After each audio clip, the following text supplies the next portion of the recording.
What's up, everyone? Welcome to the Morgan Thomas Show. I'm your host and producer, Morgan Thomas, and we are live in Greenville, South Carolina, wherever you may be watching. Welcome to the show. Joining me tonight, as always, is my co-host and good friend, Big Al, Alan Adams. Welcome to the show, Al. Man, it's good to be here again on a beautiful Monday night. Man, it's hard to get used to saying Monday night when we're always on Wednesdays. So now I'm coming from girls gymnastics as opposed to my youth meeting. So it's a little bit different atmosphere for me. But another good night to talk Tigers as always. Got a lot to talk about this weekend, as we said, Al. Some good things for Clemson football, some bad things for college football as a whole. But let's get started. Let's just jump right into segment number one. So segment number one is going to be about Tua Tagovailoa.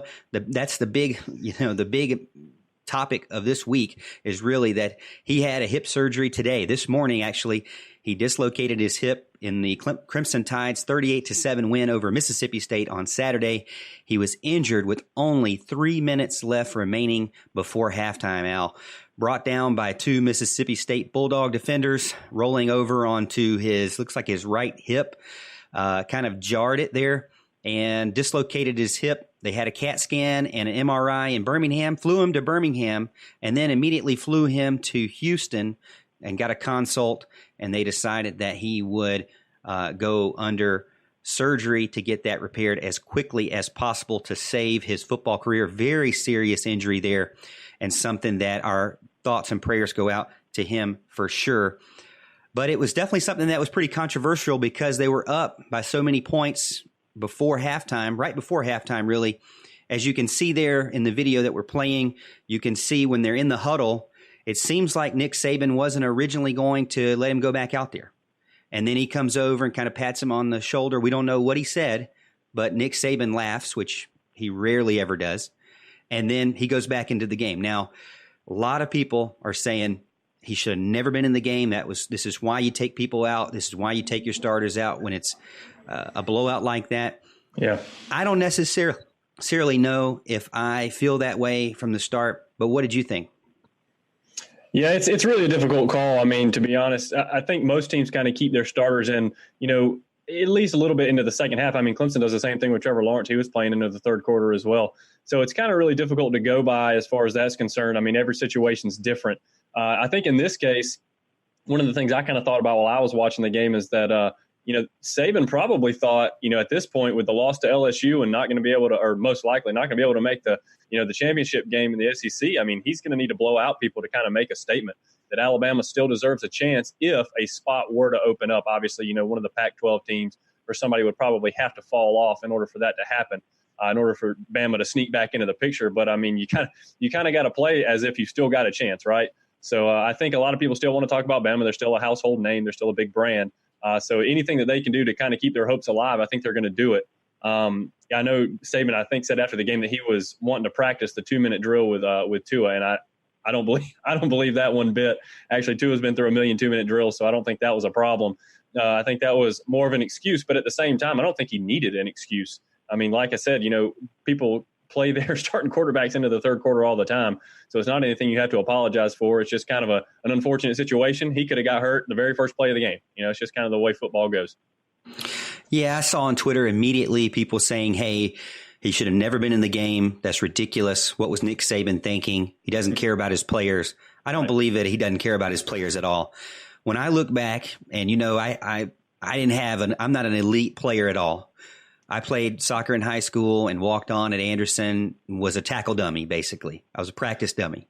But even in the short amount of time that I played sports, I remember going out there, and even Al, when you and I played basketball, I remember going out there, you played one game, you wanted to play 2 more games that night. Hey, right. A game was over. I wanted to go play a pickup game, outside or something. I just wanted to keep playing. And these guys, you got to remember, they're 21, 22 years old, 20 years old.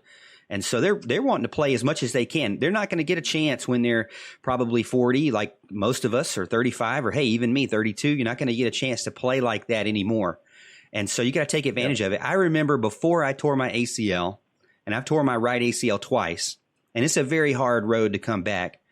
But I remember that feeling of that no fear of injury. I never thought of injury. I never went into a game saying, oh man, what happens if I get hurt? I think if you're thinking that way, you shouldn't be playing at all, because who knows what you're going to do. You're probably going to do some more dangerous stuff if you're worried about getting injured. And you're constantly trying to brace yourself. How many people do you see get hurt bracing themselves? Right. I mean, that kind of happened to Justin Ross this weekend. He kind of tried to brace his fall and rolled up on his wrist. I mean, you can't plan for that kind of stuff. And that's for me. Hey, now after having a major knee surgery, when I go out and play with my daughter or play a pickup game with some kids at church, it's always in the back of my mind. I got injured before. I would give anything to go back and not have to worry about that. Really. So I don't blame anybody for saying they didn't think about getting injured, because I think that's the way you have to play. Yeah. But I know a lot of people are saying, well, he was up by so much. But if you look at Trevor Lawrence, like you just mentioned, Clemson and a lot of other coaches out there, they're not taking their quarterback out in the first half. For me, if I was a coach, I would say even in a blowout, you need to play through the first half. We've seen the problem with that in this year with Charlotte game. It looked like Trevor Lawrence got taken out way too early. And then the very next game against UNC, he was kind of rusty. It was almost like he had been sat down for two and a half weeks.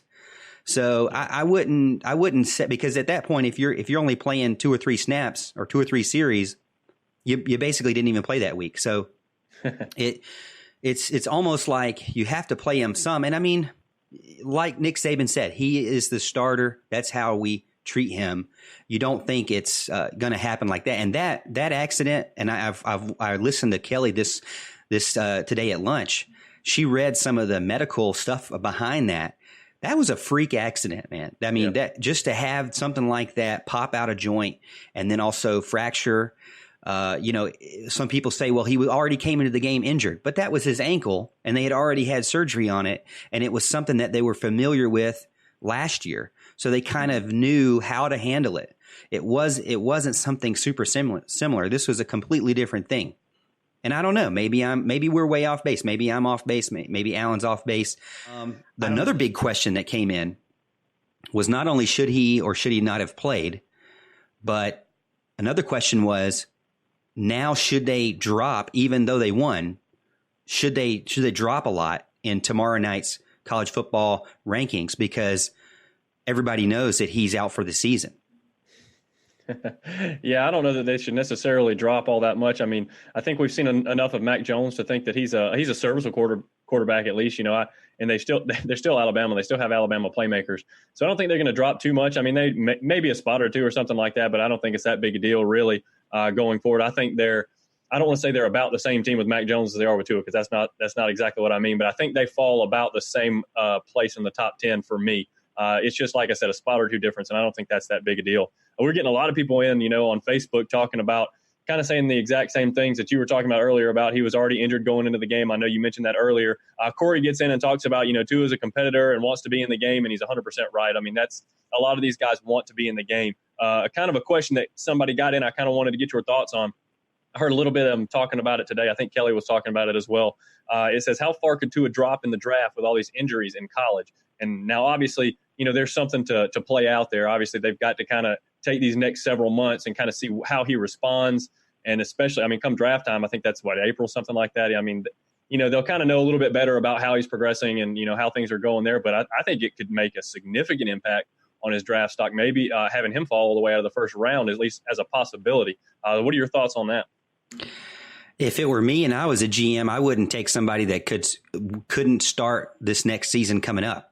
Right. What we're hearing is that it is way too out there to say that he's going to be ready in 6 months. That's way too soon. This is not something that you can really, because of the fracture, because of the dislocation there. This is something that basically something similar ended Bo Jackson's career. Mm-hmm. And so this is something that you got to take very serious. Kelly was mentioning that the doctors that they had around them said that he's going to make a full recovery, but that it's more likely going to be 12 months. So you're talking about this time next year, ready to play football again. That's a big deal right there. I mean, you're talking about, remember just a few years ago, you'd think ACL was more of a 12-month. Now we're seeing it's more 6-7 month. Some cases in the elite of elite, 5 months. But For me, it was 12 months. Everybody's a little bit different. You can't just say cut and dry going to be 12 months because it all depends on how his body responds to the rehab. That's what's interesting about rehab nowadays is back in the day, my dad used to tell me about how if you got injured, you would basically laid up in a hospital for days. But nowadays, especially when I had my surgery and you're seeing all these other guys get surgery, they immediately start walking around. They immediately start lifting, light weights, maybe rubber band type stuff. They try to do squats. They try to do twists and turns, and they try to actually start moving it from day one or day two after the major surgery, which is crazy to say, but that's kind of what they've seen as work best. And I believe that works best I think that works in Tua's favor for a quicker recovery because he's got the best of best facilities, just like Deshaun Watson had, just like Amari Rodgers has. He has the best. So he's going to get the best. And as long as he puts his mind to it and doesn't get discouraged and stays focused on what's coming, because 12 months is a long time, he will be able to get out of it. But as far as being a first round draft pick this year, some are even speculating that because of this injury, he just goes ahead and stays his last year at Alabama, stays one more year at Alabama because he can do that too.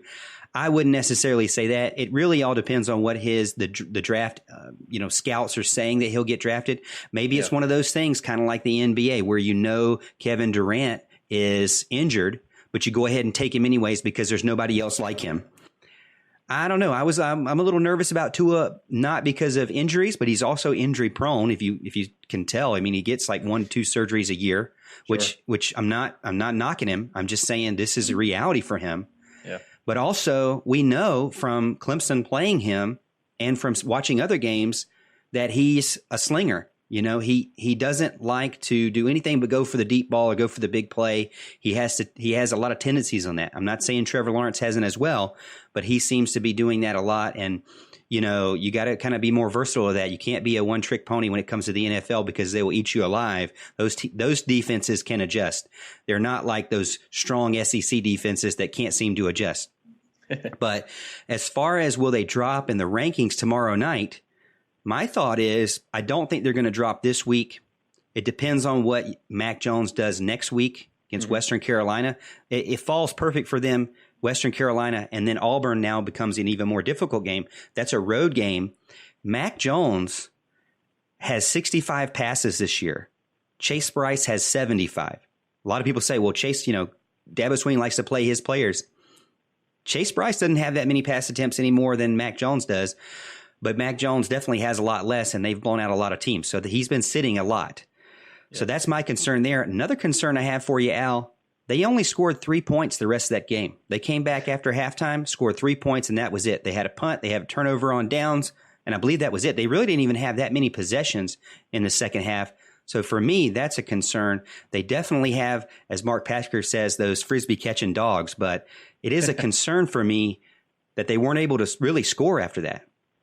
Yeah, definitely. I mean, I actually didn't get to see the second half of that game. I rewatched the first half, I guess just to say, and saw the injury, but I didn't get to see the second half. So I knew they had only scored a few points. I didn't know how it happened, if it was crazy, if it was just kind of one of those things, or if Mac Jones just didn't play that well. I wasn't really sure as far as how that went. But yeah, I don't really think they're a playoff team anyways. I mean, I think they have to have a lot to happen to get into the playoffs. So I don't really think it's really going to matter. I don't care if they drop a spot or two. They have Western. I think you said Western Carolina before they go to the Plains and play Auburn.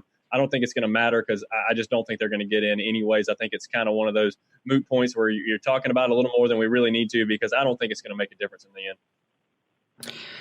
Yeah, I mean, for me, I would be very frustrated if a one-loss Oregon doesn't make it and a one-loss Alabama makes it with Mac Jones. I don't know. I just would be very upset with that because he's not the guy that got him to that one loss. He's the guy that came in against a cupcake team and then against an Auburn team, which I think is beatable by most top 10 teams. Really. I think Auburn is not even, they were overrated all year really. So, he's going to come in at a time where he could very easily get 2 wins, and it could very easily be an issue where Georgia or LSU beats up each other and then they jump them. and then Oregon and them. I don't know. Like I said, I don't even want to go down that road because I don't want somebody's backup quarterback being in there. But then I did have my boss tell me today, can't knock backup quarterbacks. Look at Ohio State. I think they won it all with their third-string quarterback one year, so can't really knock backup quarterbacks. We're going to take a quick 30-second break. Stay with us. When we get back, we'll talk about the ACC and what happened this week and give you our review of the Clemson and Wake Forest game. Again, we're on Facebook, YouTube, The Roar, and wherever you listen to podcasts. We'll be right back after this. Al, let's get into segment number 2, talking about the conference. We got a big weekend ahead for the ACC Coastal, coming up the last 2 weeks of the year. Kenny Pickett had a great game, 3 touchdowns as Pitt beats UNC in overtime. You've seen it there on the screen. My first question for you, even though North Carolina lost another close one, another overtime game there, loss for the Tar Heels, even though they did, my first question for you is Sam Howell the ACC Freshman of the Year? He's got 29 total passing touchdowns, and that's better right now, at least, than Trevor Lawrence.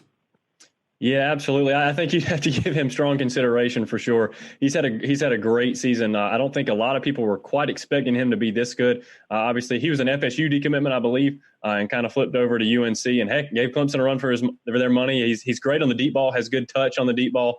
He connects with a lot of those passes, and he's just really poised for a freshman quarterback. He hadn't really showed the jitters that a lot of them show, especially in their first year. It's kind of a new theme with freshmen. I think you see a lot of them getting more and more ready, sooner and sooner. A lot of them are playing early on in their careers, and he's no different. He's done a great job for kind of a UNC program who's trying to rebuild a little bit. So I think they're definitely on the right track, and I would definitely vote for him. He would get mine for sure. Yeah, same for me, too. I think Sam Howell's doing a great job. A guy that Clemson recruited actively, too. So definitely a top-level recruit there for the Tar Heels. And Mac Brown has done a great job turning that program around. Sky's the limit for them. Something that I kind of talked about earlier this morning with someone was my concern, and I know I'm going off script here for you, but my concern for the paying players for their likeness. You're going to have to worry about what businesses care about your brand as a football team. And there's already deep roots with Jordan in Chapel Hill. And there's already deep roots in Under Armour in Maryland and Nike in Oregon. My concern is that if they're paid for their likeness, what's to say Michael Jordan doesn't come in there and say, hey, every elite player gets a commercial for Jordan if you sign with the Tar Heels. Now, I know there's a lot to work out with that, and I don't think that they're going to allow that. I hope they don't, because what's Clemson going to do? Fluor, BMW, Prisma Health. I don't know what Clemson's going to do locally. Now, I know there's some big time money in IPTE for sure, but when it comes to advertising ability, you got to think the Tar Heels, the Marylands, the Under Armours, the Nikes, Oregon of the world. That kind of scares me in a way, because they've got family ties there, they've got legacy ties there into that school, and it would make an unfair advantage for those schools if they're paid for those advertisements.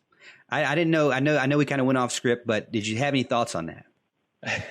I don't have too many thoughts on it, because this is something I cannot stand. We talked about this a long time ago. I'm not a big fan of the paying players for their likeness. I think they have enough in their package as far as getting the scholarships and getting the health care and all that kind of stuff, and the stipend and meals and everything like that. I don't think they need to be doing this. I think it complicates things to a level that nobody is prepared to handle right off the bat. I think things are complicated enough as it is. You always see impermissible benefits and teams getting in trouble for things like that. This is just going to magnify that times 1,000. I mean, you kind of give them an inch, they take a yard.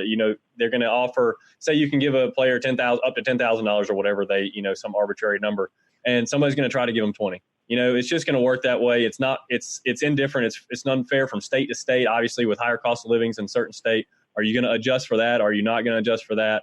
Because players are going to have to think about, and obviously the coaches and the recruiters are going to have to sell that as well. Hey, I understand at Ohio State they're giving you $20,000. We're only giving you 10 here at Clemson, but a cheeseburger costs $10 as opposed to 20 up at Ohio State. Come on. I think it's nonsense. I'm really against it, and I wish they wouldn't have kind of opened this can of worms. But like we said, a few weeks ago, once you open this can of worms, you're never going to be able to get them back in. So I'm just kind of anxious and honestly a little concerned about where this thing's headed. Especially those teams over next to Hollywood. I mean, you look at Southern California. What's to say that they don't have some sort of deal with those studios there and say, hey, you come to Southern Cal, you can get into a movie trailer or something. I mean, hey, or you can be, something like that. I mean, I don't know. It's kind of sticky for sure. And I hope that they work it out. I think it's going to take a lot more than just 1 year to figure it out. I think they have since till 2023 before that law comes into effect in California. So they got to figure something out that's going to be universal that works for everyone. I like Dabo's idea of saying that wait and hold on to the money until you graduate. Or until you get drafted or something like that. So at least there's some sort of future thing to look forward to instead of just showing up, maybe having one good year and then banking your $1 million and walking away. We don't want really that, because then that kind of ruins the college culture for sure. Yeah. But moving on from that, talking about the ACC as a whole, the Coastal Division is still up for grabs with just 2 games left. Virginia Tech destroys Georgia Tech, which I believe is something that we predicted. Yep. It was a 5-point spread. Georgia Tech had played Virginia close the week before at Virginia, but we both had saw that Virginia Tech was kind of in their championship phase. Man, and they're laying it on. I think they've won like 3 or 4 in a row now, Virginia Tech. Yep. Beat Wake Forest, big team there, 38-17, then turn around and destroy Georgia Tech. They've got to play Virginia at the last game of the season, but the big game this week, and we're going to talk about our predictions in segment number 3, the big game this week is against Pittsburgh. And I think that's going to be a tough one because I saw Pittsburgh just squeak out one against UNC, which we know the Tar Heels are a good team, even though they don't have a good necessarily record. Right. But that's going to be a big battle there. I was kind of trying to crunch the numbers over on Twitter today, and you can probably see what I came up with. But if Pittsburgh beats Virginia Tech and then Pittsburgh loses to Boston College, the last game of the season, but then Virginia Tech beats Virginia, okay, they all end up with 4 losses, and they all 3 of them end up with only 2 Coastal losses. So they're like 4-2 in the Coastal with 4 overall losses, and they all have at least 1 loss to each other. So it like, who goes to that? Well, then the tiebreaker, I think, goes to what their non-conference record is, and I think they all have 1 non-conference loss. So I don't know. I mean, I think it's going to be some sort of crazy tiebreaker if that happens. Yeah. But the way that it won't happen is Virginia still just wins out. They got to play Liberty, beat them, and they got to play Virginia Tech at home, thankfully for Virginia. But it's definitely going to be kind of a controversial, maybe not a controversial, but a fight for the finish, if you will, for those top 3 spots up in the Coastal. Yeah, no doubt. I mean, I made fun of the Hokies early and often this season, okay? I mean, and with good reason, really. They had close games against Old Dominion, Furman. They were demolished by Duke. As a matter of fact, they didn't even really have a dominating performance against Delaware. So they have not been a real good team. However, Hendon Hooker got his first start against Miami. And since that game, they've only got 1 loss, and that was that 1-point defeat at Notre Dame. So once they kind of made him their starting quarterback and stuck with him, they've done really good. They actually, if you saw, they snuck into the AP poll at 25, and they still control their own destiny in the Coastal. Like you said, all they have to do is win the next 2 weeks, playing against Pitt, and then they have to go to Virginia. Obviously, that's a tough game, Virginia, but they've won. I don't know how many games they've won in a row, but they kill Virginia almost all the time. Even though Virginia's kind of thought of to be the better team, and they have them at home, it's going to be a tough one. But the Hokies are looking really good. They're playing good football right now, and I think you kind of got to. Honestly, I'm kind of leaning towards giving them the nod as far as to win the Coastal kind of ballot over there. So I think they'll be the ones facing Clemson in the championship game. So who are you saying is going to face Clemson in the championship game? I think Virginia Tech will. A lot of people over on YouTube are saying the exact same thing. They think that Virginia is on the downslope, not beating teams by a big amount. Think about it this way, though. If Pittsburgh ends up like in a tiebreaker against Virginia, it all goes back to that 1 loss at the very beginning of the season to Virginia. Yeah. Man, what a heartbreaker to go back and say we screwed up on the very first game of the year, or we would be in the championship game. That would be kind of frustrating, I'm sure, for those Pittsburgh guys out there. But Al, let's jump over to the helmet stickers for the Clemson and Wake Forest game. I know it was a really big game. We all speculated, could Clemson keep Wake Forest under 300 total yards? And man, they just destroyed that. And almost before the game, a few minutes left to go in the game, they got 106 yards. So they almost kept them under 100 yards for the game. I don't know many people who anticipated that kind of domination. I would say that I kind of anticipated, considering 2 wide receivers are out, their main linebackers out for the season, very banged up, kind of like a NC State team, banged up as well. But I did not expect Newman to come out there and just throw 2 interceptions like he did to Muse and to Terrell. That was exciting for me to watch. I love seeing interceptions, especially those kind. Man, great position, great work on the outside there to get that turnover. Clemson's defense is just getting better and better as the weeks go on. And really, they were dominant from day one, which is so amazing to me. I know I'm drooling over the defense here. I'm not going to give the entire defense a sticker tonight like I did last week. But Al, starting me off, I'm going to say, well, you tell me, who's your offensive helmet sticker? Offense, I gave it to T. Higgins. He didn't have a real big day as far as catches or yards are concerned. He only had 4 catches for 64 yards, but he came away with 3 touchdowns, including 2 in the final minute of the first half. So Higgins showing out for us as usual, kind of being the clutch player we all know him to be and need him to be going forward. So I'm definitely giving it to Higgins. Now, I knew you were going to give it to Higgins. You texted me and told me this. You gave me a chance to get Higgins, and he's been very consistent all year, been that solid rock there for Clemson Tiger passing game. But somebody's got to pass him the rock, Al. That was Trevor Lawrence. Man, did you see that dime that he threw over 2 defenders in the back of the end zone in the corner there? I mean, if that doesn't say number 1 overall draft pick, I don't know what is. I mean, we spent 5 weeks talking about Trevor Lawrence and what's wrong with him. Mm-hmm. Now you watch that play and you think, this is what we want to see out of Trevor Lawrence. And if I'm an opposing defense, no matter what my number is before my college name, I'm scared. I'm a little worried about that guy because he's getting better too. Trevor is now on pace. Really, I believe he's going to have a better year than last year, but nobody's talking about it. And it's unfortunate because everybody wants to talk about everybody else but Clemson. But there was an article that just came out about Clemson is quietly going to destroy everyone, and it looks that way. So I gave Trevor Lawrence a helmet sticker. What you got on defense? On defense, I went with Tanner Muse. He had 4 solo tackles, 2 tackles for loss and a sack. He had the interception, like you said, kind of tiptoed the sideline there. So it was a great interception. Obviously, he played the ball well and jumped the route and kind of got in underneath the receiver. So that was at the very beginning of the game, from what I remember, really early on. So it was a good momentum setter, tone setter for the defense. And obviously, they went on to have a really dominating day. So a good start from Tanner Muse. I'm giving him the helmet sticker.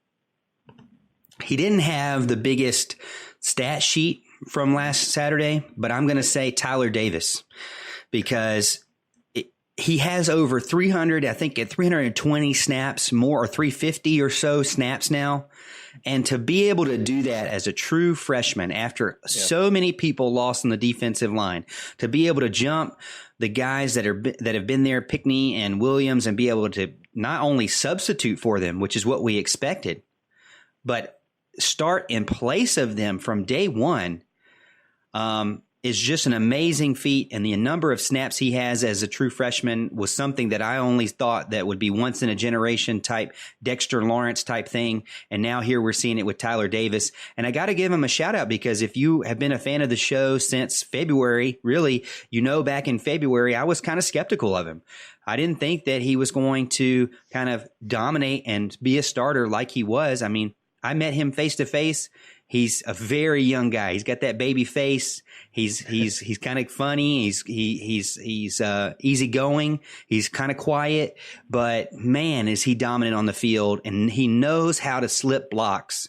He might not be the tallest guy out there or the biggest giant guy out there, but it's very hard to block him, and he can get into your quarterback's face very quick. So I give Tyler Davis the helmet sticker. And for my $2 bill, which is the sticker for really the award for the opposing team, I'm going for Jaquez Williams.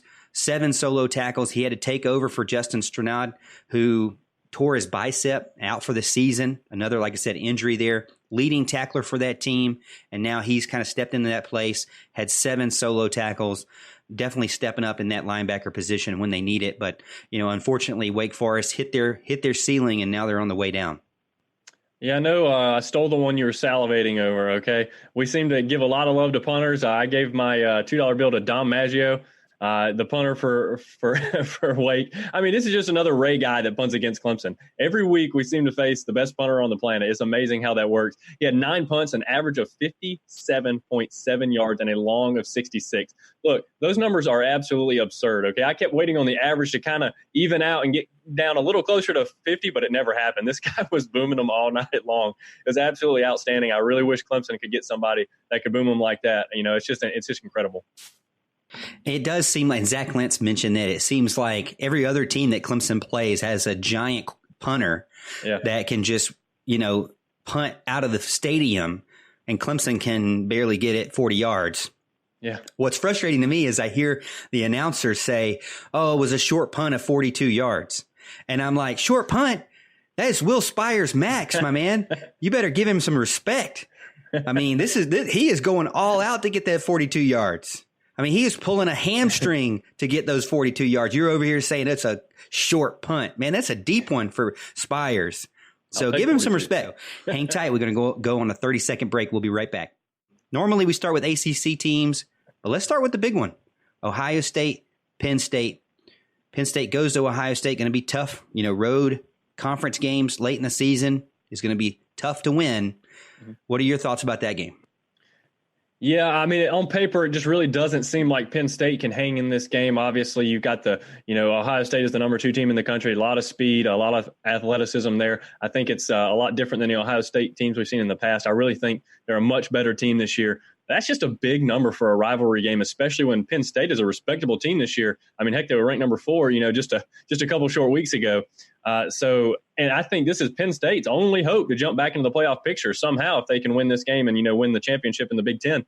So I think they can keep this game close enough just to make Ohio State uncomfortable, which they have not been in quite a while. So I'm going to take the Nittany Lions to cover with the 18. Oh, wow. I wasn't thinking you were going to go with that.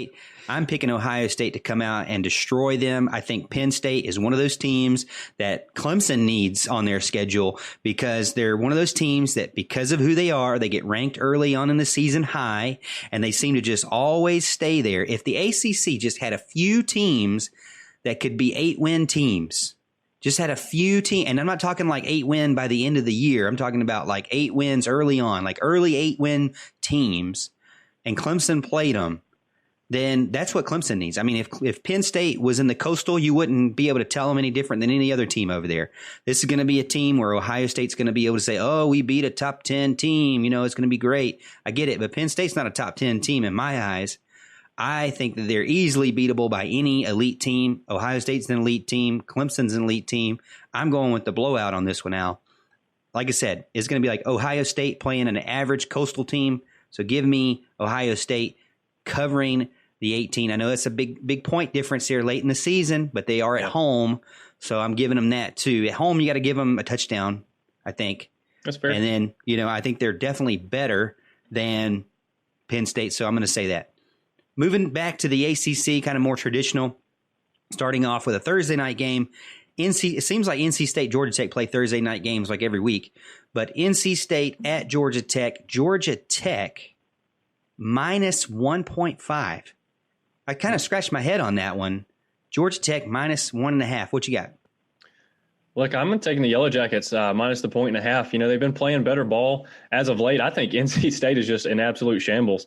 So I'm definitely going to go with the Yellow Jackets and Jeff Collins to kind of take the win here, maybe by a touchdown or so, and kind of get the Jackets on, trying to get on the right foot starting in the next season.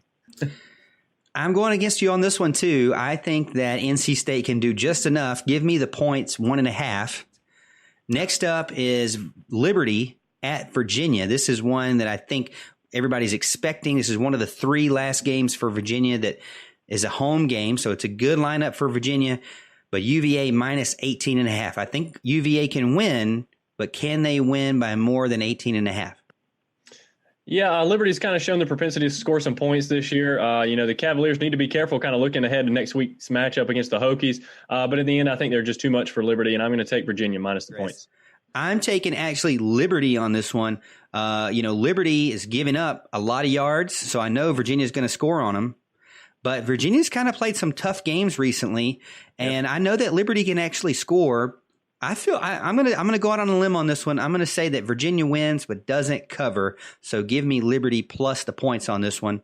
Next up, Boston College at number 15, Notre Dame. Notre Dame minus 19. A.J. Dillon's over or almost 1,500 yards rushing this year and 13 touchdowns, so a bright spot for BC. Do you think that they have enough to keep it within the 19 or maybe even win the game? I don't. The Fighting Irish kind of had a big statement win last week against a ranked Navy team when they absolutely drilled Navy. I believe the line was minus 9.5 last week or 7.5 or something like that. It was one of the ones you not so fasted me on, by the way, during the pick segment when you went with Navy. And obviously a huge cover for Notre Dame. So, a lot of people thought they had a chance to pull an upset. Navy was kind of, in that range where a lot of people thought they kind of had something for them, and that just wasn't the case. Give me Notre Dame with a big win over an inferior Boston College team. I'm taking the Fighting Irish minus the 19. Yeah, really got me on that one, Al. I'm going to have to say my veterans over there, my Navy guys, the seamen didn't, they let me down and, just disappointed me, just destroyed. I went 16-6-1 over the weekend. You went 17-5-1. I'm actually going with Boston College on this one too. I gotta make some big moves, man. There's only 2 weeks left. This week and next week, and then it's over. I have no other chance. So you're about, I think, what was it? How many are you ahead of me? 8. Maybe? You're 8 ahead of me. So I got to win some games. I can't pick the same teams you're picking because it's not going to work for me with 2 weeks left. So I'm going with this. Again, I'm going Boston College plus the 19. I think that BC can control the clock enough with that giant run game that they have. They definitely can't stop anybody. I'm not saying anything about their defense, but I think they can control the clock. Next up, North Carolina or Mercer at North Carolina. It's off. We already talked about Sam Howell. Moving on from that, Syracuse at Louisville. Louisville minus 8.5. I think this is closer because of how well Syracuse did against Duke. What you think? Look, Syracuse absolutely crushed the Blue Devils last week, like we talked about, on the road, but that's kind of been the exception rather than the rule this year. The Orange have not kind of lived up to the preseason hype they had. I'm not saying, people thought they were going to be a top 10 team or anything like that, but they were expected to have a good year. That's not happened. I'm looking for Syracuse to fall back off the cliff. Give me Louisville minus the points. All right. I'm with you on this one. I think Syracuse, DeVito had a great game. Didn't really have that many passing yards. 2 passing touchdowns, 1 rushing touchdown. Louisville, think about this, Al. 2 wins last year. Could be on pace to win 8 games this year. What a turnaround. Yeah. Is Louisville's coach, Scott Satterfield, the coach of the year, or is Justin Fuente at Virginia Tech the coach of the year? That's my question. Who is the coach of the year in your eyes? I'm going with Scott.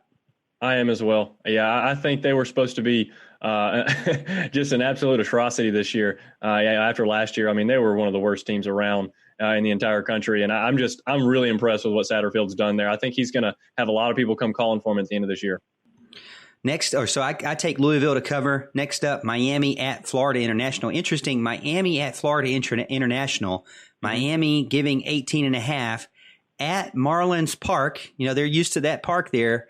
Also, Florida International's coach, Butch Davis. Yeah, although Miami, like so many of the coastal teams, has been impossible to figure out this year, I think there's simply too big a talent gap to kind of mess this one up. Miami's defense will lead the way in a big win over Florida International. I'm going to take the Hurricanes minus the points. I got to take some risks. I see that double-digit spread, and I'm like, give me it.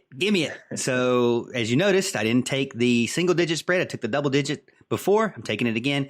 Give me FIU plus 18.5, if nothing more than the fact that the quarterback's last name is Morgan. Oh, even worse. You got to go with that, baby. He is a winner. You know it. You can't deny it. So I'm going with him. 18.5. Duke at Wake Forest. Wake minus 6.5. It's kind of hard to say. Duke has completely went stupid with their offense. Don't know what to do. David Cutcliffe came out and said it's going to take more than a week to figure this out.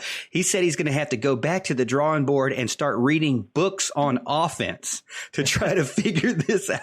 I mean, when a head coach starts saying he's going to have to go to the library to fix this offense, and maybe Duke's the best library to go to. Yeah. But Wake minus 6.5, even with all of their injuries. What do you think?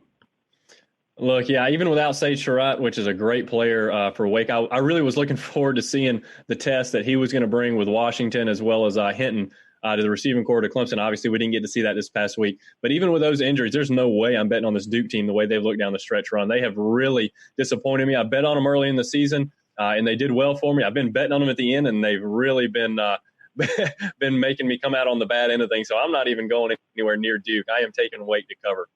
Two just really badly bruised up, beat up teams. Makes you very thankful for what Clemson has been able to do.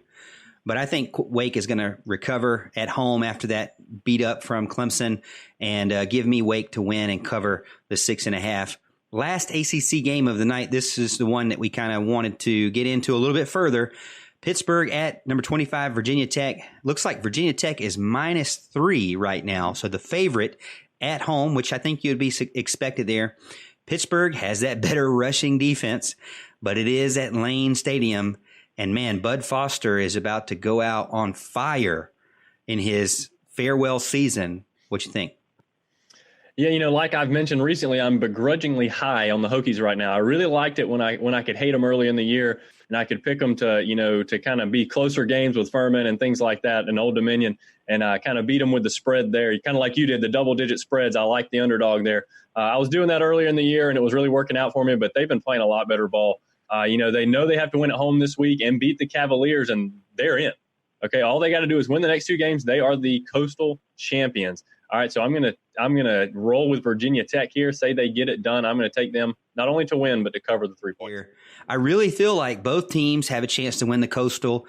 You can't sleep on Pittsburgh. They could win and still get in. I mean, they're not in control of everything, but they could still win out and have a chance to get into that championship game. When it comes to a tiebreaker, don't even ask me. Don't even ask me because my head starts to hurt. I thought about it this morning and I can't do it, but I think Virginia Tech wins.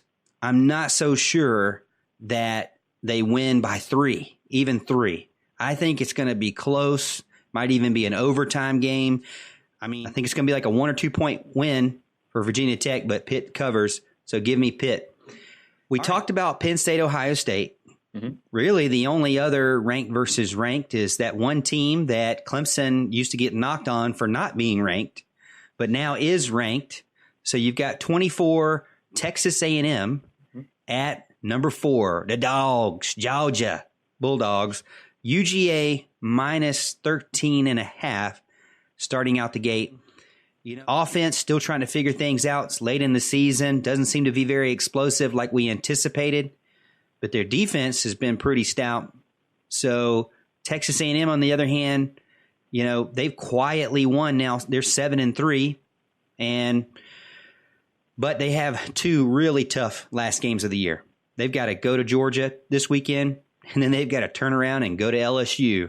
Yep. So it's not going to be fun to be a Texas A&M fan or player. You're going to get beat up these next 2 weeks. But what you got in this game? Look, I want all the UGA fans to pay attention right now and take notice of what I'm about to say. All right, I will never utter the words that you said last show, okay? All right, but I am taking them to cover. I think their defense is going to be too much for the Aggies. I think they'll muster just enough offense to kind of be comfortable going down the stretch of that game. I'm taking the Dogs minus the points at home. This is a game that Georgia, I think, is going to be focused on. They know now that Alabama is Tua-less. They're seeing what's going on. They kind of have their eyes set on LSU. They know that they're in control. They own the SEC East. And you know what I love to say? They have a better rushing defense than Texas A&M. Texas A&M really doesn't have any rushing game at all. And it's at home. Now, we know Georgia likes to have problems when they're at home against inferior teams. as we saw earlier in the year. And I know what you're telling me. I already see it. I just glanced. They lost to the Gamecocks at home. But this is championship season right now. This is championship phase. Separation Saturday, as my dad likes to say. Big dogs are playing. And I believe Georgia takes care of business in this sense. I think they're going to beat Texas A&M and cover the spread. So give me Georgia on that one. That's it for this week. I'm Morgan Thomas. And I'm Alan Adams. And as always, Tiger fans, we'll see you at the top of the hill.